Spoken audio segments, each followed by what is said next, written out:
Hey guys, David here, and it's time for another video game review. Yeah, finally! This time I'll be reviewing the second entry in my anthology into getting back into fighting video games, and it is none other than Ultimate Marvel vs. Capcom 3. Before I review the game, I just want to point out how awesome it is that not only did they come up with a better, more dynamic looking cover for the artwork of the game, but I don't know if the Xbox 360 version also comes with this. I'm pretty sure it does, but I noticed this because the PlayStation 3 cases are translucent, whereas the Xbox 360 cases are not. They're green.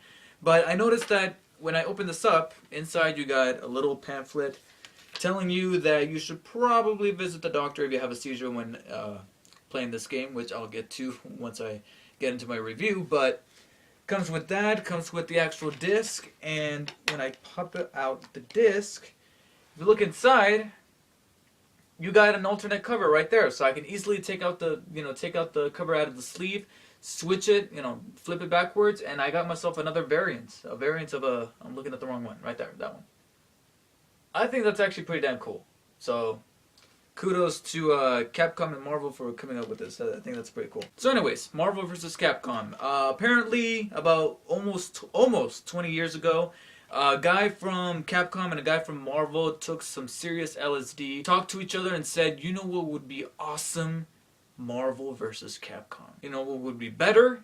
Giving people seizures. Frankly, back then, the technology to be able to give people seizures through their presentational style was not available, since they mostly, fixated upon using pixies rather than actual 3D renderings. So obviously, they would use a lot of cartoonish graphics, but it was still a very dynamic fighting game, and none other ended up being successful. Now we have the third entry in the franchise, and this is the entry where they got serious, I guess you could say. They went for the full 3D models. It's much more redefined, and there's layers upon layers when it comes to actually having some sort of dynamic in terms of a fighting style video game. Now, if you're questioning the story as to why both of these worlds have collided, yeah, there's something wrong with you. It's a video game. But if you want something deeper, I honestly don't want to tell you how it comes about, because actually, I don't know if the regular version, that's another thing that you gotta keep in mind, is the fact that I'll be reviewing the Ultimate version of Marvel vs. Capcom, not the regular edition. I don't know every single little difference that comes, that's, the difference between this one and the original version.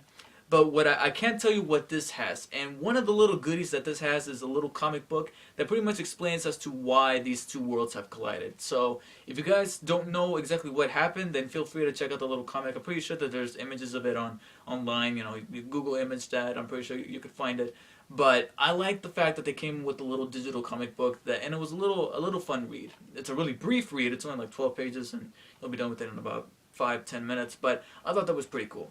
So anyways, on to the main game. Ultimate Marvel vs. Capcom 3. The reason why it's Ultimate is because it features about 12 additional characters, some new stages, a new mode, and overall redefined gameplay mechanics. And the reason why these mechanics didn't make it into the original version of the game, if I'm not mistaken, correct me if I'm wrong, I believe that there was a tsunami that hit, I want to say Japan.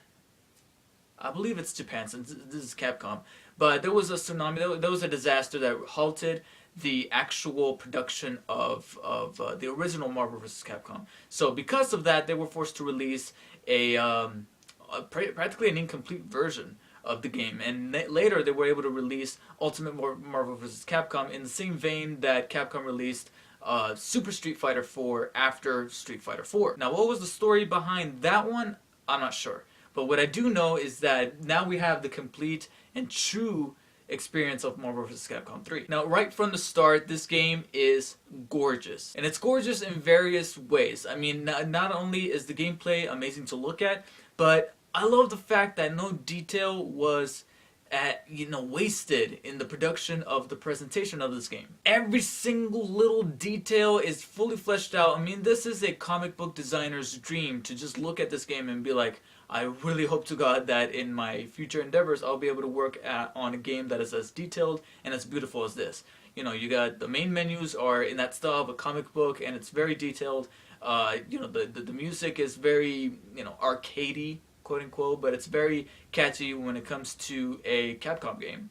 And overall, the opening cinematic you just gaze upon and be like, wow, I can't wait for the gameplay to be as good, and it is as good. The graphic style that they chose is a cross between regular 3D rendering and cel shading, in which it kind of looks like a cartoon, but at the same time, every chance the character models move, they look very, three-dimensional, and they look like they really pop. And as much movement as there's going on the screen, and trust me, there's a lot of movement, I was surprised at the severe lack, and I use severe in a good way, the severe lack of frame rate issues. The only complaint, and it's almost not even a complaint, it's a nitpick, is that some of the menus, or at least some of the choices they went with the menus, I'm not a huge fan of. I mean, it's nice to see how to have the whole thing look like a comic book, because obviously this is catering to Marvel fans, but there were certain menus or certain presentational decisions they made with the original Marvel vs. Capcom that I preferred over this one.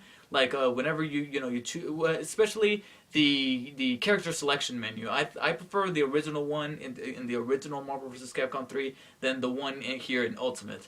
But again, that's just me nitpicking. The sound effects are great. All the voice talent they got for this game is pretty great. And again, paying a slew of attention to detail. Every now and then, when you have characters interact, whether it be in that little cinematic that happens before every fight, you have characters that would speak to one another, but the lines of dialogue actually cater to each other's characters. Like, for example, Iron Man will make a reference to Steve Rogers since he's talking to Steve Rogers. So I like the fact that they were able to mix up some of these presentational details to where it felt fresh, and at the same time, it was a wink to the fans of both Capcom and Marvel, and made me smile at something that I'm looking at or I'm hearing rather than actually playing. With that said and done, let's get to gameplay. The game wastes no time letting you know that this is a fighting game. And when I say that, I mean that there's a very narrow demographic for this game. And unfortunately, it is one of the flaws. Capcom sometimes gets too involved with some of these fighting games that they only cater to fighting game fanatics, to the point where only that kind of demographic is going to really love this game, whereas everybody else is probably just going to like it or think it's okay. I myself found myself in the little section of the pie chart in the little section of people that mostly enjoyed the game but weren't a huge fan of it. Basically, the original style of gameplay with the other Marvel vs. Capcom games is back. You choose 3 characters and it ends up being a 3-on-3 tag team / one-on-one fight. In the middle of the battle, you can switch in characters, or you can just have a character come in, do a little bit of combat to help you out, and then get out. While doing this, the game retains that arcade feel by having things happen so fast that there is a warning sign at the beginning. Every time you boot up the game, there's a warning sign saying that if you are prone to seizures, see a doctor. Every game has that notification on them, but this is the one where they have to tell you each and every single time. Because there's so much action going on that even if you're not epileptic, it's really difficult to keep things going in your head. And at the same time, it's very difficult to keep up with the fighting mechanics as either a novice player or an amateur player, or even somebody that has had experience with fighting games is not going to be able to latch onto this game and be like, oh man, I love this game because I'm so good at it. In the end, those people are going to appreciate more of the production values of the game rather than actual gameplay. And frankly, that is kind of where I stand. The game uses mechanics such as, you got your heavy attack, your light attack. I don't want to say kick because every now, the main buttons, I play this on a PlayStation 3, so you got the X, square, circle, triangle button, and each button has a form of attack, but not a precise attack. Like, for example, square is not just going to be punches, and triangle is not just going to be kicks. If you mix it in with combinations, if you press 2 buttons at a time and you're moving the left analog stick in a certain way or a certain pattern, then you're obviously going to get different attacks, different kicks, different punches, that sort of thing. Now, something that I noticed, because like I mentioned before, I have played the original version of this game, Ultimate removes a certain element that I think would have been very beneficial in terms of the game being a little more successful upon that other demographic of people who want to get into fighting games, and this is probably not it for them. And that is the little, correct me if I'm wrong, maybe I'm just looking at the settings wrong and I didn't pay attention to it and maybe it was there the whole time, but trust me, I've been playing this game for almost a month now. I have confirmation of that. But I believe the little mechanic of being able to toy around with either a normal setting for combat moves or a simple setting, because I know that's a setting that was in the original game. You can switch between normal or simple. Simple are for people who mainly want a button mash and they can just press the buttons and perform any sort of attack with ease. Whereas normal is for those precise gamers that want to figure out, which direction to turn the analog stick and which button to press in order to be able to pull off a super hit combo. And I believe that feature was completely removed in Ultimate. Again, you can correct me if I'm wrong, but I believe that definitely hurts the game in terms of how people approach it. And what kind of messes with some of these moves or some of the effects that these moves have are the characters. You got Marvel and Capcom. You have a slew of characters that you can choose from. Ultimate chooses, like I said before, they choose 12 additional characters, tallying the total up to 48. At first I thought, is there like 1, 2, maybe 3 characters that I have to unlock? But lo and behold, I counted every single square, 48. One of my true complaints about the game is the fact that all the characters, much like in the same vein as Super Street Fighter 4, all the characters are already unlocked when you first boot up the game, so there's no fun. I miss fighting games where you can unlock characters like Super Smash Bros. Brawl. Actually, I haven't played Brawl, to be honest. I have not played Brawl. But I do have the original version and Melee, and I know the fact that those games retain that classic fun of unlocking new characters and be able to fight with them, be able to figure out their fighting style. I really wish that more fighting games would have that, but unfortunately Ultimate does not carry that over since all of the characters are already unlocked. Now, that doesn't stop you from figuring out their fighting styles, because they are different. You got characters that are big, and obviously they're going to be really powerful, but really slow, but durable. And then you got quick characters like Wolverine and X-23, which are mainly hack and slash. And then you got a combination of both, where you got characters that are somewhat beefy and powerful, but at the same time they have some sort of attribute that makes them speedy, like Iron Man and his suit. So I like that they were able to retain some form of strategy when it comes to defeating some of the enemies that you have in this game.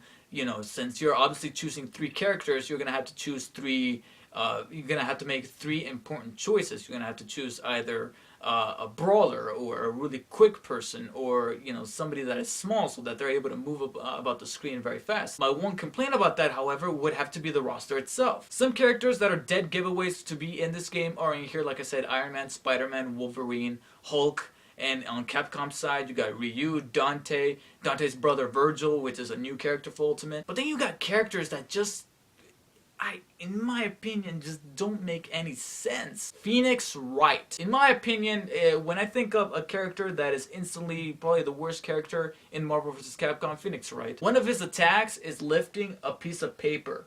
And I'm speaking from the perspective of somebody who chooses these characters to fight for him. Because obviously almost every single character in this game could kick your ass, depending on the difficulty of the person that you're fighting in multiplayer. I'll get to that in a second. But obviously you want a really good buffet. When you go to a buffet, you want very fine choices. You're obviously not going to be able to choose every single choice and be like, okay, I want everything. You're going to have your specific choices that you say, okay, I want that, I want that, I want that. And the next time you go to this restaurant, you're probably going to choose that again because you liked it so much. Same thing with the roster here in Marvel vs. Capcom 3. There's certain characters that you're going to look at and you're going to play with. I mean, I went ahead and I played as every single character to try them out and to figure out who sits well with me. Most of the time, I ended up picking Dante, Deadpool, and Iron Man. Those were the top 3 that I would always choose, and whenever I needed a brawler, I would either choose Sentinel or the Hulk. So those were my picks after finally playing through everybody, or playing as everybody. And I like the fact that, depending on who you are, the game will cater to you, and you will choose your corresponding characters. I just wish that the roster was way bigger than that, because Marvel and Capcom, I mean, Marvel, why can't you have the Fantastic Four in there? Why couldn't you have Venom in there? Venom would have been probably one of the more successful characters you would have had in them. And on Capcom's side, you got Mega Man, you got... I gotta be on. Oh, you got more characters from the Street Fighter franchise. You got Ken. You got Blanca, you got him. He would have been a great addition, a nice little counterpart to Marvel's Venom. And in this day and age, you'd think that they would come up with a slew of DLC to be able to, to be able to release, and people will buy it. And I'm pretty sure people will buy it. But for some reason, that didn't happen, and I think that was a mistake on Capcom's part. Now, I'm not saying they didn't release any DLC whatsoever. I am aware that there were 2 characters that they released. One of them was Jill Valentine. I can't remember which one was the second one. Post in the comment. I really want to know. I feel lazy to look it up. But I do know that they released a couple characters on DLC. I just don't know why they didn't keep going with it, because I'm pretty sure this game would have been a lot more successful should they have kept on going and released characters that people truly wanted to see. With that said, let's get to how this game does not cater to almost every single person that wants to get into fighting games. And that is the difficulty. Now granted, you can modify the difficulty in terms of, in the context of which mode you're doing. These are the modes that you play in Marvel vs. Capcom 3. At least the Ultimate version, of course. You got Arcade, which is pretty much the run-of-the-mill arcade mode you expect out of almost any fighting game. You got about maybe 6 or 7 stages. First one is right off the bat easy. In fact, probably the first 2 or 3, you will not die whatsoever. You'll not have a single character die. And it isn't until the 5th or 6th that you will probably have to die and eventually, pick 3 new characters in order to be able to strategize and figure out who is, compatible with who and who can you use in order to be able to defeat these 3 other enemies. Once that's done, you fight the main boss, Galactus. Why is Galactus the boss? It's explained in that comic, so I'm not going to say why. But Galactus is your main boss, and I like, that it's a very routine boss-like battle. You fight his little, replicants of fighters like you do almost. The arcade mode reminded me an awful lot of Smash Brothers, but in a really good and very kind of nostalgic sort of way. So I really enjoyed arcade mode, and trust me, once you beat arcade mode, you breathe a sigh of relief and you feel accomplished. But once that's over with, you revisiting arcade mode is not going to happen for at least another few days, since afterwards, at least for the Ultimate version, all you get in return after beating arcade mode is a new title, some experience points so you can use in multiplayer, and other than that, and some artwork for a specific character or whatever character you use to defeat Galactus. And other than that, that's pretty much it. I would have enjoyed it if we had more characters to unlock, like in the original Marvel vs. Capcom, but since they're all already unlocked, then there's, no serious fun or accomplishment or true reward when defeating arcade mode. You also got your basic training, your versus if you have a second controller. That's something that also kind of bugged me. I wish that there was a versus in which I could simply just, go against the computer, but apparently you can't. You can't go, you can't face the computer without facing either arcade mode or another particular mode that is exclusive to Ultimate. At least I believe it's exclusive to Ultimate. I'll get to that in a second. But there's no basic, like, okay, I just want to fight the computer. I don't care. This basic CPU, I want to fight him. You almost can't. I mean, there's training, but I mean, and you can have, in training you can modify the settings in order to have the CPU do something and evade you and that sort of thing. And I understand that, but I want it to feel more organic and not feel like training and feel like just a basic match. And frankly, there is none of that. When you hit versus, you can only play with a second person, local second player right there with a second controller. Like I said already, there's training and there's also missions, some in the same vein as the Street Fighter games, in particular Super Street Fighter 4. Missions is where you choose a certain character and you have to pull off a certain combo or a certain hit, or you have to defeat an enemy a certain particular way, and when you do, you unlock that, you accomplish that mission, you gain points, whoop-de-doo. You got your standard online modes like regular fights. Much like I was complaining about the CPU, you got basic fights when you want to fight somebody across, the PlayStation Network in my case, or the Xbox Live. And then you got ranked matches where basically you fight each other in order to be able to rank up, and your rank will determine how much of an experienced player you are. Which leads me to another complaint. This game is kind of unfair. You haven't already noticed and you haven't already played it. This game is kind of unfair when it comes to some of its multiplayer. I have played 25 times. That was 5 times. 25 times on multiplayer. I have lost 24 of those matches and only won once. And I can honestly tell you that that one time that I was able to beat my opponent, I felt like God. But beating somebody on multiplayer once in Marvel vs. Capcom is like going to the gym, lifting a really heavy weights and feeling super buffed after you do that, and then later on you're sore as hell. And you come back and you suck almost each and every single time. That is the same experience you're going to have in multiplayer on Marvel vs. Capcom. And I hate the fact that there's no exact way to determine how experienced somebody is, because, yeah, sure, their rank may be different, but that doesn't mean that they haven't played the regular version of Marvel vs. Capcom on their PlayStation 3. I don't know if they even own that game, and here they are coming into their own on Ultimate, but they're already technically experienced up here and here. And so just because they're a rank, number 1 or number 2, and I understand that there's some, there's some options where you can modify where their region is, whether they're in the UK or whatever, which almost doesn't really matter.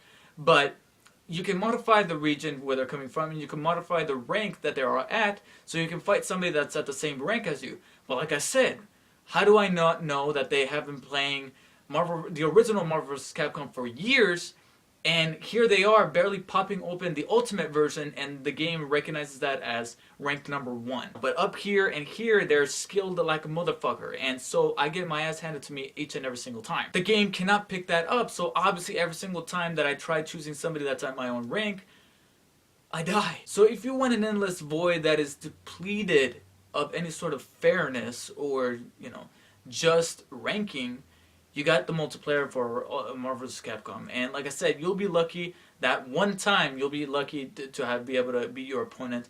And I will say that this one opponent was about the same rank as me, like 1 or 2, maybe 3. And trust me, I've played this game enough times to where I'm a novice fighting game enthusiast, but I'm not an expert like the majority of the people are online. But unfortunately, that is the nature of the game. Last but not least, there is a particular mode that I believe isn't exclusive to Ultimate. I can't remember if this was in the original. I don't believe it was in the original. But this is a mode called Heroes vs. Heralds. Long story short, this is a little mode to give you something to do that is not very far in terms of difference from the original arcade modes. Still has to do with Galactus, but basically what it is a nice little board game in which you got these little territories and you have to conquer each territory. And when you do, you beat it. And while trying to conquer these territories, you got a little scoreboard in which you got, rows of enemies. It's kind of like playing bingo. And every time you defeat a certain enemy in Heroes vs. Heralds, you punch out, the face of any character that is on your little bingo chart.